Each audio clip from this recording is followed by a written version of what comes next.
Ya, flu kali ini memang kayaknya jahat banget ya saudara. Saya baru kali ini flu itu berkepanjangan. Saya sampai jengkel sekali. Ya, belum bersih total, begitu loh maksud saya. Jadi enggak tahu saya sendiri kenapa kok begini, saya enggak mengerti, enggak berhenti. Ya, tapi saya percaya bahwa Tuhan pasti sembuhkan dengan sempurna. Ya, saudaraku, sore hari ini langsung saja saya ini kalau begini-gini deg-degan karena Pak Rusdi itu 30 menit. Lah sekarang ini sudah 4.40 coba. Saya berhenti jam berapa ini berarti? Hitung-hitungan aja yuk. Ya? Enggak juga, karena kalau kadang-kadang kumat edane ya. Oke ya, mestinya memang ada batas waktu, tetapi kita juga tidak boleh membatasi Roh Kudus bekerja. Amin. Memang harus dikasih waktu, kalau enggak bahasa Jawanya ndelewer itu memang juga enggak baik juga ya. Do you understand? Ndelewer ya. Saudara, saya akan membacakan beberapa ayat Yosua pasalnya yang ke 3 ayat 1 sampai dengan ayat yang ke-5. Menyeberangi sungai Yordan. Yosua bangun pagi-pagi, lalu ia dan semua orang Israel berangkat dari Sitim dan sampailah mereka ke sungai Yordan. Maka bermalamlah mereka di sana sebelum menyeberang. Setelah lewat 3 hari, para pengatur pasukan menjalani seluruh perkemahan dan memberi perintah kepada bangsa itu, katanya, segera sesudah kamu melihat tabut perjanjian Tuhan Allahmu yang diangkat para imam yang memang suku Lewi, maka kamu harus juga berangkat dari tempatmu dan mengikutinya. Hanya antara kamu dan tabut itu harus ada jarak kira-kira 2000 hasta panjangnya. Janganlah mendekatinya, maksudnya supaya kamu mengetahui jalan yang harus kamu tempuh, sebab jalan itu belum pernah kamu lalui dahulu. Berkatalah Yosua kepada bangsa itu, kuduskanlah dirimu sebab besok Tuhan akan melakukan perbuatan yang ajaib di antara kamu. Ayat yang keempat saya akan ulangi, hanya antara kamu dan tabut itu harus ada jarak kira-kira 2000 hasta panjangnya, janganlah mendekatinya, maksudnya supaya kamu mengetahui jalan yang harus kamu tempuh, sebab jalan itu belum pernah kamu lalui dahulu. Judul firman Tuhan sore hari ini jalan baru ya saudara. Jalan yang baru, seperti ayat yang keempat, bahwa bangsa Israel ini akan menempuh jalan yang belum pernah mereka lalui, belum pernah mereka lewati. Nah saudaraku, belajar sejenak tentang bangsa Israel. Bangsa Israel itu dijajah oleh Mesir, saudara tahu berapa tahun? Ada yang tahu? 430 tahun. Enggak main-main ya, lama. Bangsa Indonesia dijajah bangsa Belanda berapa tahun? 350 tahun. Jadi lebih lama bangsa Israel. Nah, dalam masa penjajahan Mesir yang dialami oleh bangsa Israel ini, mereka diperbudak dengan sangat kejamnya, saudara. Ya, sampai akhirnya karena mereka tidak tahan, mereka tidak kuat, lalu mereka berteriak akhirnya minta tolong kepada Tuhan. Di dalam Bilangan pasal yang ke-20, ayatnya yang ke-15 dan ayat yang ke-16 dikatakan demikian, bahwa nenek moyang kami pergi ke Mesir dan kami lama diam di Mesir, dan kami dan nenek moyang kami diperlakukan dengan jahat oleh orang Mesir, bahwa kami berteriak kepada Tuhan dan ia mendengarkan suara kami, mengutus seorang malaikat yang menuntun kami keluar dari Mesir. Sekarang ini kami ada di Kades, sebuah kota di tepi perbatasan. Jadi mereka minta tolong ya. Dari ayat ini saudara tahu bahwa mereka itu akhirnya minta tolong kepada Tuhan. Nah saudara, dalam perjalanan keluarnya bangsa Israel dari Mesir itu, Israel ini mengalami dua kepemimpinan. Yang pertama Musa. Di dalam Keluaran pasal yang ketiga ayat yang ke-10 dikatakan demikian. Jadi sekarang pergilah aku mengutus engkau kepada Firaun untuk membawa umatku orang Israel keluar dari Mesir. Ayat-ayat ini saya bacakan supaya saudara tahu sejarahnya. Ya, mestinya saudara baca Alkitab tidak hanya perjanjian baru, perjanjian lama juga harus dibaca. Karena perjanjian baru itu connecting dengan perjanjian lama. Lah ini sejarahnya itu seperti itu. Ayat ini saya tunjukkan kepada saudara supaya saudara tahu bahwa memang Musa diutus oleh Tuhan untuk membawa Israel ini keluar dari Mesir, ya, perbudakan di Mesir. Nah, pada saat bangsa Israel ini dibawa keluar dalam kepemimpinan Musa, Tuhan itu mengadakan banyak hal, ya, perbuatan-perbuatan yang luar biasa di luar pemikiran manusia, begitu keajaiban terjadi. Allah menyertai mereka dalam tiang api dan tiang awan. Bapak Ibu Saudara tahu ya, tiang api untuk menghangatkan mereka di malam hari dan tiang awan dipakai oleh Tuhan melindungi mereka dari sinar matahari yang sangat menyengat ya di waktu siang hari. Nah, Allah juga memelihara bangsa Israel itu dengan mana muncul di pagi hari. Setelah embun pagi itu ada, maka embun pagi itu berubah menjadi putih-putih itu, ya mana itu, ya saudara. Lah begitu matahari keluar, itu menjadi meleleh. Ya saudara nanti baca ceritanya. Ayo baca firman Tuhan, supaya saudara ngerti. Lah kalau malam, Tuhan mengirimkan apa? Petang, burung puyuh. Siapa yang pernah makan burung puyuh? Ada? Burung puyuh itu burung yang sangat tinggi vitaminnya. Nah, coba toh. Tuhan itu kasih makanan, kasih sesuatu yang baik untuk umat pilihannya ini. Nah, itu pada masa kepemimpinan Musa, mereka keluar dari Mesir. Cuma sayang seribu sayang, saudara tahu, Musa tidak diizinkan masuk ke tanah Kanaan itu. Apa sebabnya? Sebab Musa sendiri melanggar kekudusan Tuhan. Tuhan katakan kalau orang Israel ini butuh air, cukup katakan kepada bukit batu ini, air keluarlah. Gitu, ya. Tetapi karena bangsa Israel itu bangsa yang tegar tengkuk, suka bersungut-sungut, kenapa kamu mau bawa kami keluar dari Mesir?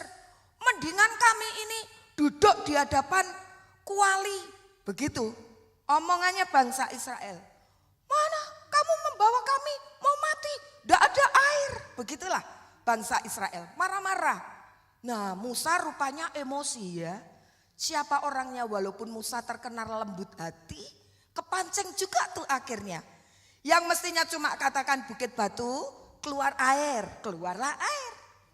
Karena emosinya Musa ini dengan bangsa Israel yang begitu sangat rewelnya ini, tidak dikatakan tapi dia apa? Pukul sama tongkat. Nah itu melanggar kekudusan Tuhan. Karena tidak sesuai dengan instruksinya Tuhan. Tidak peduli Musa itu seorang pemimpin. Ya, maka Tuhan memperlakukan karena dia juga melanggar, dia juga mengalami akibatnya. Gitu. Nah, itu kepemimpinan Musa. Sekarang kepemimpinannya Yosua. Di dalam Yosua pasal yang ke-1 ayat 1 dan ayat yang kedua dikatakan demikian. Hanya antara kamu, 1 dan 2, Sesudah Musa hamba Tuhan itu mati, berfirmanlah Tuhan kepada Yosua bin Nun, abdi Musa itu demikian. Hambaku Musa telah mati, sebab itu bersiaplah sekarang, pergilah, seberangilah sungai Yordan ini, engkau dan seluruh bangsa ini menuju negeri yang akan kuberikan kepada mereka, kepada orang Israel itu. Jadi jelas bahwa Yosua mendapat tugas untuk melanjutkan apa? Kepemimpinan Musa ini. Ini berat loh saudara. Ada tor leader yang berjumlah ribuan ke Israel? Enggak ada toh? Ribuan, paling berapa? Puluhan, kan begitu toh. Ini memang berat. Ya. 50 kepala, 50 pemikiran. Ini ribuan teriak bareng. Repot saudara. Haus teriak bareng. Lapar. Wah, sebagai pemimpin memang hedek. Waduh ya. Hedek tahu bahasa Jawa, gedek. Gedek ini gini ya, gedek itu goyang kepalanya ini. Jadi pusing, hedek. Ya, gitu loh ya. Sebagai pemimpin saya bisa merasakan ini. Memang tur leader yang berat Musa dengan Yosua ini. Nah, Yosua mendapatkan kepemimpinannya estafet untuk membawa kembali bangsa Israel setelah Musa mati. Nah, saudara, dikatakan di dalam ayat yang tadi kita baca pertama tadi, yang saya ulang tadi ayat yang keempat, hanya antara kamu dan tabut itu harus ada jarak kira-kira 2000 hasta panjangnya. Janganlah mendekatinya, maksudnya supaya kamu mengetahui jalan yang harus kamu tempuh. Sebab jalan itu belum pernah kamu lalui. Ya. Berbeda dengan kepemimpinan Musa. Jalan yang akan dilalui oleh bangsa Israel di bawah kepemimpinan Yosua tidak akan sama seperti jalan yang sudah dilalui oleh Musa dalam kepemimpinan Musa si bangsa Israel ini. Nah, saudara, perjalanan mereka belum pernah mereka lalui. Sebenarnya ini arti rohaninya itu sama kita, saudara. Ya, Israel, kita ini Israel rohani katanya begitu, ya. Kita tidak akan tahu apa yang akan terjadi 2 jam ke depan. Siapa setuju dengan saya? Kita tidak akan tahu apa yang akan terjadi 2 minggu ke depan. Kita tidak akan pernah tahu apa yang terjadi 2 bulan ke depan. Dan kita juga tidak akan tahu 2 tahun mendatang apa yang akan terjadi. Saudara. Karena kita belum pernah lalui. Tapi kalau kita kemarin tahu tuh. Ya, karena kita sudah lalui. Tapi kalau besok kita belum tahu.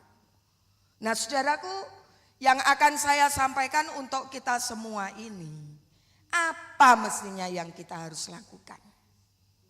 Karena kita akan melewati jalan-jalan yang belum pernah kita jalani. Karena kita akan menjalani hidup yang besok kita itu tidak tahu apa yang akan terjadi.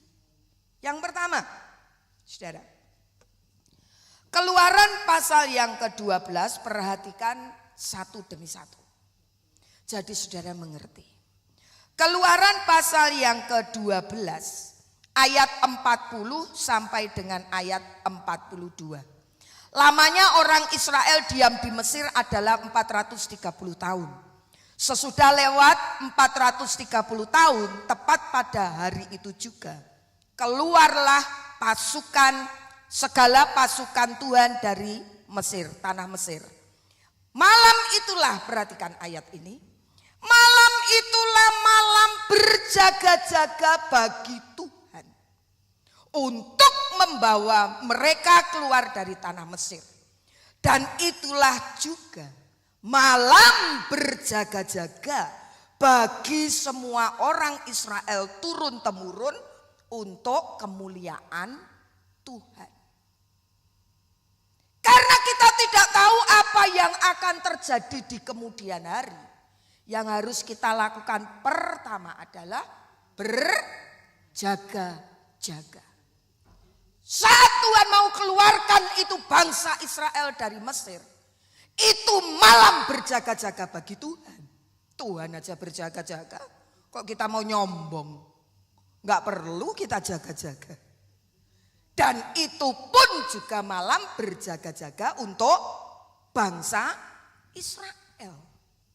Karena mereka tidak tahu apa yang akan terjadi. Makanya mereka harus berjaga-jaga. Itu yang mereka lakukan. Di dalam Efesus, saudara, pasal yang ke-5. Efesus pasal yang ke-5. Ayatnya yang ke-14. Sebenarnya saya pengen ngajak sampai ayat 17. Tapi saya mau supaya bacanya 14 dan 17 saja. Nanti dibaca di rumah. Itulah sebabnya dikatakan bangunlah. Hai kamu yang tidur. Dan bangkitlah dari antara orang mati. Sebab Kristus akan bercahaya atas kamu. 17. Sebab itu janganlah kamu bodoh. Tetapi usahakanlah supaya kamu mengerti kehendak Tuhan. Ayat yang ke-14 dikatakan, sebab itu bangunlah. Orang yang tidur tidak bisa berjaga-jaga. Orang yang berjaga-jaga tidak tidur. Saya sih tidak pernah melahirkan ya. Katanya suami itu melihat istrinya mau melahirkan berjaga-jaga. Ya. Wah, siapa tahu nanti tiba-tiba, "Pak, perutku sakit." Lah, kalau tidak berjaga-jaga, tidak disiapin semuanya. Mobil dipakai tetangga jalan-jalan, naik becak ya keburu lahir di becak. Di Indonesia loh ini ya. Di sini enggak ada becak ya.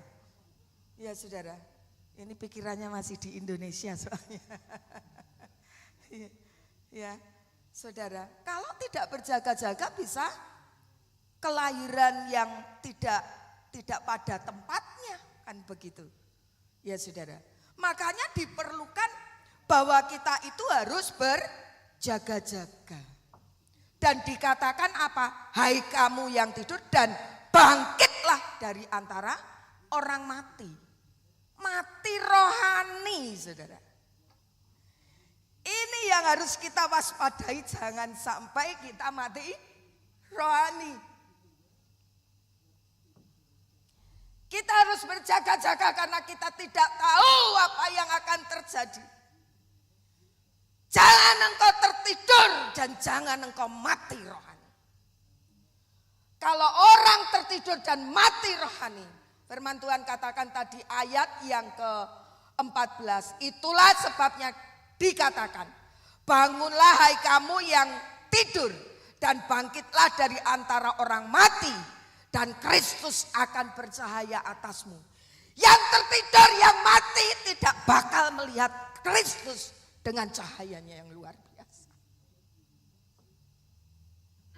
Yang mati rohani dan tertidur rohaninya, dia tidak akan melihat kemuliaan Tuhan yang mestinya dikerjakan di dalam kehidupan, yang tidak tahu yang apa akan terjadi. Makanya untuk kita jangan sampai kita tertidur. Bangun. Waktunya untuk bangun menjadi orang Kristen yang sungguh-sungguh di dalam Tuhan. Kita waktunya untuk menjadi orang Kristen yang militan untuk Tuhan. Ya saudara, saya tahu bahwa kehidupan di Australia ini sulit. Saya tahu. Karena saya melihat suami saya banting tulang. dari pagi sampai malam. 12 jam dia harus kerja. Saya tahu hidup di sini. Tetapi jangan biarkan kita itu mati rohani. Jangan biarkan kau tertidur dan sehingga tidak berjaga-jaga. Saya takutnya itu seperti yang sering kali saya katakan. Sudah kita ini terlalu lama dinina-bobokkan dengan kenyamanan di luar negeri ini. Hidup di sini. Takutnya begitu. Sehingga kita tidak lagi berjaga-jaga. Yang ada nih, yang mendengarkan firman Tuhan saat ini. Ayo kita bangkit. Ayo kita bangun. Jangan biarkan kita mati rohani. Jangan kita biarkan hidup kita ini tertidur secara rohani. Waktunya untuk bangkit. Saya tidak mengerti secara pas. Karena Tuhan tidak berbicara secara pribadi kepada saya. Tetapi saya mengingatkan melalui firman Tuhan. Saya tidak mengerti. Ayo bangkit. Ayo bangun. Menjadi orang Kristen yang bukan Senin Kemis saudara ya. Tapi kita akan menjadi orang percaya yang benar-benar cinta Tuhan itu luar biasa. Begitu loh ya. Ya saudara ya. Sudah waktunya. Saudara merasa enggak? Waktu itu begitu cepat berlalu. Ya kan? Tuhan Yesus itu tidak lama lagi akan datang. Dari kecil itu disampaikan Tuhan Yesus mau datang loh. Mana? Mungkin Tuhan Yesus lalai. Ya. Dia lalai mau balik ke Indonesia untuk jemput kita. Enggak, saudara. Dia masih memberikan kemurahan kepada orang yang dekil hatinya. Makanya firman Tuhan katakan, janganlah kamu bodoh. Tapi usahakanlah supaya mengerti kehendak Tuhan. Kehendak Tuhan maunya engkau bangkit. Kehendak Tuhan maunya engkau berjaga-jaga. Tidak boleh mati rohani. Ya saudaraku. Mungkin firman Tuhan sore hari ini keras. Tapi kalau saudara tersinggung, ya puji Tuhan masih punya hati. Masih punya hati, karena saudara masih bisa sakit hati. Keras, puji Tuhan. Kalau sudah tidak tersinggung, ya. Silakan berkoar-koar terus. Ya, itu bahaya. Ya. Tapi kalau tersinggung ya biar. Ya. Tidak bakal saya diusir sama Pak Rusdi. Tapi juga saya harap saudara tidak terusir. Jadilah anak-anak Tuhan yang mudah dibentuk. Sehingga kita berkenan kepada Tuhan. Itu yang pertama ya saudara. Yang kedua, Yosua pasal yang ke-1. Yosua pasal yang ke-1 ayatnya yang ke-6 dan yang ke-7 dikatakan demikian. Kuatkan dan teguhkanlah hatimu. Sebab engkaulah yang akan memimpin bangsa ini memiliki negeri yang kujanjikan dengan bersumpah kepada nenek moyang mereka untuk diberikan kepada mereka. Diulangi. Hanya kuatkan dan teguhkan hatimu, ditambahi. Dan sungguh-sungguh bertindaklah hati-hati sesuai dengan seluruh hukum yang telah diperintahkan kepadamu oleh hambaku Musa. Janganlah menyimpang ke kanan atau ke kiri, supaya engkau beruntung kemanapun engkau pergi. Melalui jalan yang belum pernah kita lalui, melalui jalan yang belum pernah kita lewati, kita harus menguatkan dan meneguhkan hati, serta bertindak hati-hati. Jalani hidup yang belum kita tahu apa yang akan terjadi, kita mesti hati-hati. Hidup itu seperti gelap begitu loh saudara. Kalau saudara gelap itu bagaimana? Kan mesti hati-hati toh. Ya, jangan-jangan ada lubang begitu loh. Lah kalau kita tidak hati-hati bisa terpelosok. Kita harus kuatkan dan teguhkan hati. Tuhan memang tidak berjanji kepada Yosua. Yos. Yosua Oh, Joshua siapa ya Joshua? Oh. Yos, kamu mau melewati jalan yang belum kamu lalui. Maka aku ini Tuhan akan menguatkan engkau, akan meneguhkan engkau. Enggak. Itu adalah dari Yosua sendiri yang harus melakukan, menguatkan hati, meneguhkan hati, dan bertindak hati-hati. Yosua lakukan itu, saudara. Ya, harus Yosua sendiri. Saya mau kasih rahasia kepada saudara. Apa rahasia untuk bisa kuat dan teguh? Ya, apa rahasianya? Yosua pasal yang ke-3 tadi, ayat yang ke-2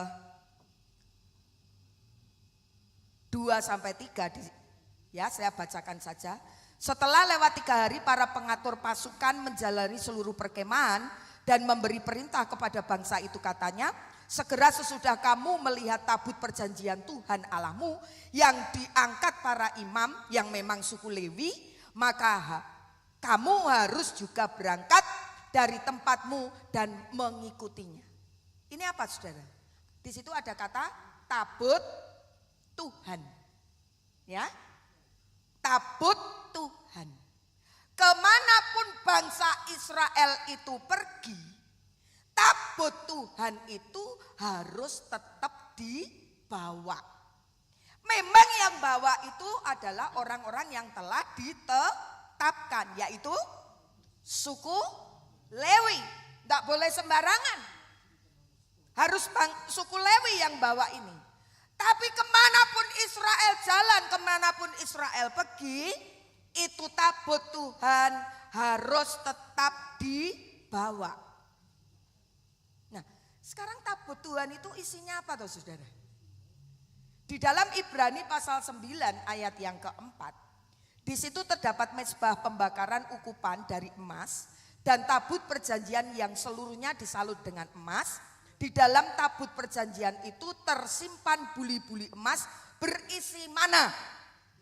Berisi tongkat Harun yang pernah bertunas dan berisi loh-loh batu yang bertuliskan perjanjian. Untuk kita bisa menjadi kuat dan teguh, menjalani kehidupan yang akan kita lalui, yang mana kita tidak tahu apa yang terjadi, tabut Tuhan harus ada di dalam kehidupan kita. Ada mana? Mana kan memang makanan. Untuk hidup ini memang perlu makanan, betul? Ya toh, kalau enggak makan, lapar. Saudara ingat pada waktu kepemimpinan dari Saul, mereka mau maju berperang, mereka disuruh puasa tuh sama Saul. Ngawur enggak? Sementara orang perang disuruh puasa. Lah mana bisa? Mau manah misalnya. Lapar. Enggak kuat, saudara. Dan pada waktu itu terjadi apa? Ketika mereka berjalan di hutan dan mereka menemukan apa? Loh, kok pada enggak tahu ini? Madu. Nah, menemukan madu mestinya mereka enggak boleh makan toh? Tapi terus dimakan kan? Begitu mereka makan madu, apa yang terjadi? Matanya menjadi cerah. Begitu, saudara. Jadi memang makanan itu diperlukan untuk tubuh secara jasmani ini. Gitu, saudara ya. Jadi untuk menjadi kuat kita memang perlu makanan, ya. Yang kedua, tongkat. Tongkat itu berbicara tentang kekuasaan atau kepemimpinan. Kuasa, ya. Butuh kuasa untuk menjadi kuat. Di dalam Mazmur pasal 23 ayat 4 dikatakan demikian. Tidak ada di situ, ya.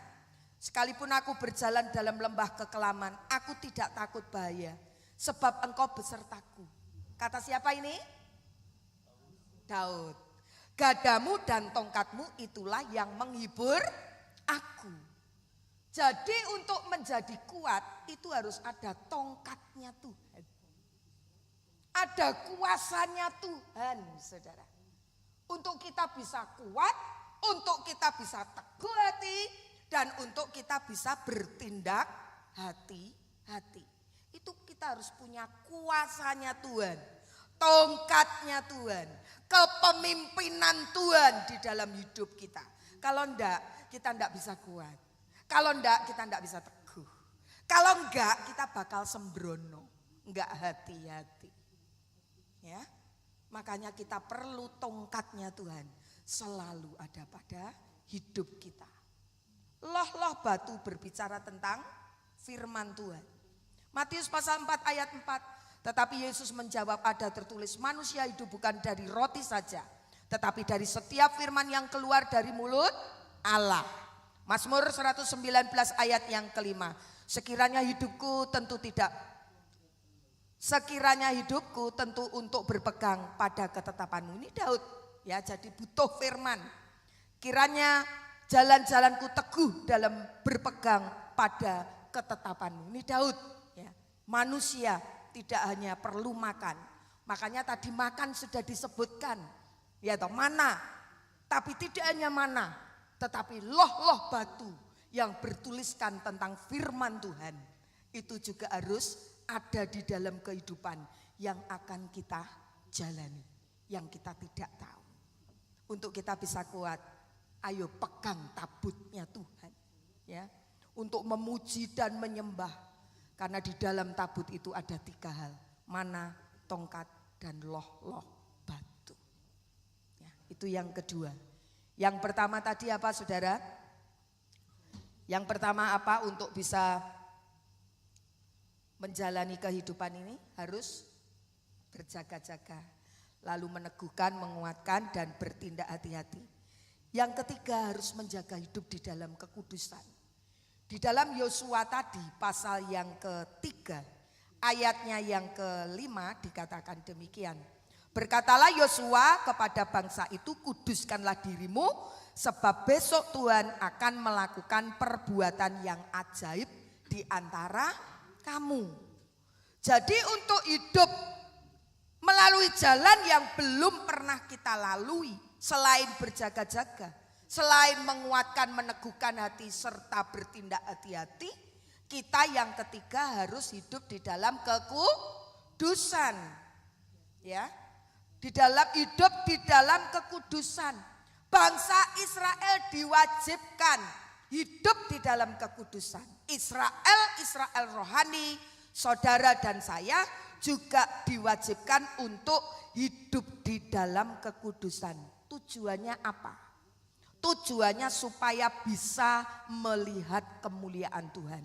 Berkatalah Yosua kepada bangsa itu, kuduskanlah dirimu sebab besok Tuhan akan melakukan perbuatan yang ajaib di antara kamu. Yang mau melihat sesuatu yang dahsyat di dalam kehidupan kita, melalui jalan yang belum pernah kita lalui, baik itu mujizat, baik itu berkat-berkat jasmani, baik itu berkat-berkat rohani. Kalau mau itu kita menikmati, berarti kita harus hidup di dalam kekudusan. Yang perlu mujizat, hidup dalam kekudusan. Yang perlu jodoh, hiduplah di dalam kekudusan. Ada yang perlu jodoh? Tidak ada? Oh, banyak. Oh ya, jangan khawatir, saya usia 53 aja disediakan. Oh iya toh, jangan khawatir kalau memang mau menikah. Kalau enggak ya sudah, jangan berpikir. Hidup aja untuk Tuhan ya. Enggak apa-apa. Tuhan itu kasih kemampuan kepada setiap kita masing-masing sesuai dengan kemampuan ya.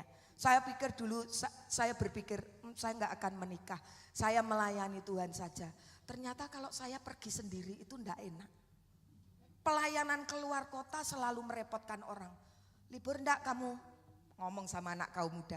Kamu libur enggak? Libur tante, ayo ikut pelayanan yuk. Bermalam ya. Karena pelayanannya minggu dan luar kota, berarti harus berangkat hari Sabtu. Ya, saya ajak, senang juga mereka. Karena saya terima angpau, mereka terima jarahan. Loh ini benar saudara. Saya terima amplop ya, persembahan kasih. Jemaat itu enggak biarkan saya pulang kosong saudara. Ada yang kasih lumpia, ada yang kasih bluder apa? Roti toh. Nah, saya tuh enggak suka roti. Saya jualan roti, tanya tuh suami saya. Maka Siska bawa roti ke rumah. Sis, aku enggak mau kayak gitu. Enggak usah bawa apa-apa kalau ke sini kalau komsel. Sudah makan soto saja. Ya saudara, jadi yang mau hidup dalam kekudusan pasti akan mengalami hal-hal yang luar biasa. Maka Yosua ngomong sama orang Israel, kuduskan dirimu karena besok Tuhan akan melakukan perbuatan yang luar biasa. Yang mau menikmati pekerjaan Tuhan, marilah kita selalu hidup di dalam kekudusan. Yosua pasal yang ketiga ayat yang ke-14 sampai 17 saya mau bacakan supaya saudara tahu. Ketika bangsa itu berangkat dari tempat perkemahan mereka untuk menyeberang sungai Yordan, para imam pengangkat tabut perjanjian itu berjalan di depan bangsa itu. Segera sesudah para pengangkat tabut itu sampai ke sungai Yordan, dan para imam pengangkat tabut itu mencelupkan kakinya ke dalam air di tepi sungai.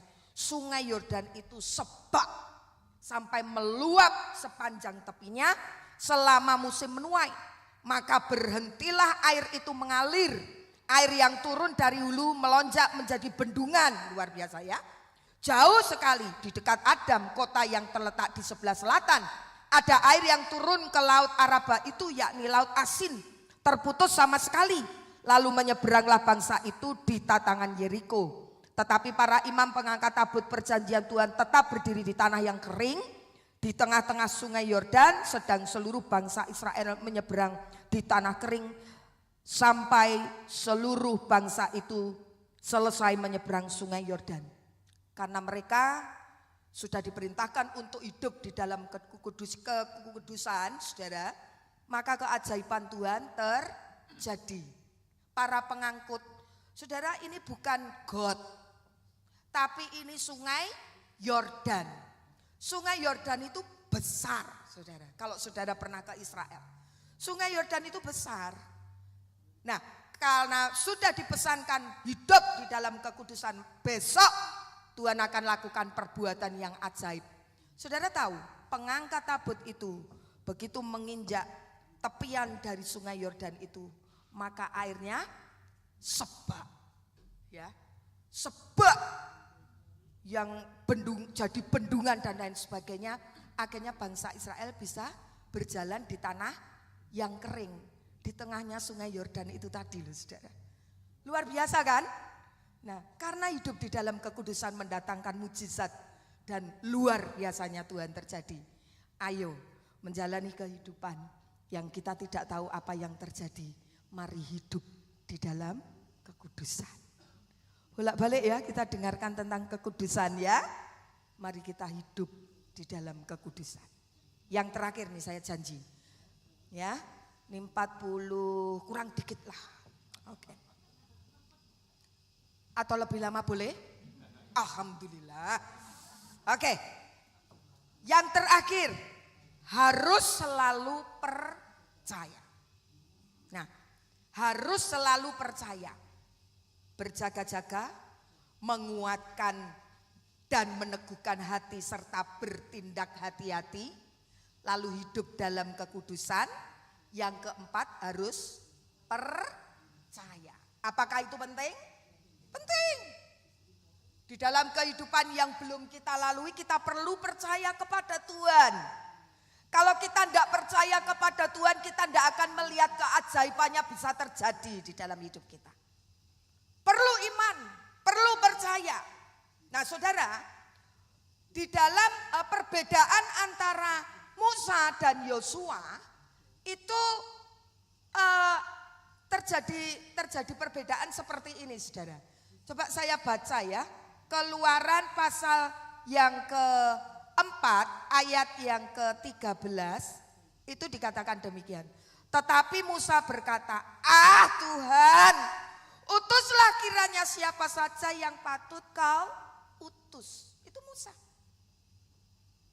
Musa itu orangnya apa ya? Mungkin kecil hati, pemalu, enggak bisa ngomong kan dia. Dia kan bilang sama Tuhan, "Tuhan, aku ini enggak bisa bicara." Kan berapa kali dia tolak toh? Dia menolak, Tuhan mengutus, tolak-tolak sampai Tuhan akhirnya, "Di sebelahmu itu siapa? Itu kakakmu itu, ya udah pakai Harun itu." Kan begitu ya. Mestinya Musa yang semakin terkenal karena dia minder, waduh kan begitu ya. Mana Tante Flora ndak ada. Mestinya kalau Tante Flora ada ya minder sekali ya, minder ini. Jadi apa ya? Rendah diri. Ya. Apa ya bahasa Inggrisnya? Insecure. Rendah diri apa ya? Apa Tony? Minder kan bahasa Belanda. Minder waduh. Ya. Not confident. Ya udahlah. Tidak mempengaruhi kerajaan sorga. Ya saudara. Musa itu rendah diri. Rendah diri. Ini Musa. Jadi dia ngomong begitu itu kepada Tuhan. "Ah Tuhan, kalau ada yang lain sajalah, utus yang lain." Tetapi Yosua enggak, saudara. Yosua itu orangnya punya kepercayaan penuh. Yosua pasal 3 ayat 10. Lagi kata Yosua, "Dari hal inilah akan kamu ketahui bahwa Allah yang hidup ada di tengah-tengah kamu dan bahwa sungguh-sungguh akan dihalaunya orang Kanaan, orang Het, orang Hewi, orang Feris, orang Girgasi, orang Amori dan orang Yebus itu dari kamu." Dikatakan apa saudara? Sungguh-sungguh akan dihalaunya. Ini sudah apa belum? Belum. Tetapi Yosua percaya bahwa Tuhan yang ada di tengah-tengah mereka itu akan menghalau. Belum terjadi, tapi dia percaya. Iman seorang pemimpin mempengaruhi yang dipimpinnya. Ya. Iman dari seorang pemimpin itu mempengaruhi anak buahnya. Maka ketika tabut Tuhan diusung sama siapa tadi? Orang-orang Lewi waktu mau menyeberang. Kan mereka enggak tahu toh apa yang akan terjadi. Kan begitu ya saudara. Coba kalau mereka menurut, "Loh, Yos gimana sih? Ini kita mau apa? Enggak ada perahu." Ribuan loh saudara. Kalau ada perahu itu air tertutup sama perahu tuh. Satu perahu diisi berapa orang? Tapi tidak perlu. Karena iman yang besar itu mendatangkan mujizat yang besar. Jadi saudara, mari kita percaya kepada Tuhan. Kita tidak tahu tuh apa yang akan terjadi di kemudian hari. Yang penting kita percaya kepada Tuhan. Sambil melakukan 3 hal yang di atas tadi. Jangan lupa berjaga-jaga. Jangan lupa untuk menguatkan, meneguhkan, serta bersikap hati-hati, bertindak hati-hati. Dan hidup di dalam kekudusan. Dan mari kita tetap percaya kepada Tuhan. Tuhan bisa mengadakan segala sesuatu. Dan kita tahu bahwa memang sampai akhirnya semua musuh orang Israel dikalahkan. Dan bangsa Israel akhirnya bisa menduduki tanah Kanaan. Ayo saudara, bangkitlah, jangan tertidur. Ya, supaya engkau tahu kemuliaan Tuhan bersinar atas kita. Dan Tuhan akan melakukan segala perbuatannya yang ajaib. Amin buat firman Tuhan.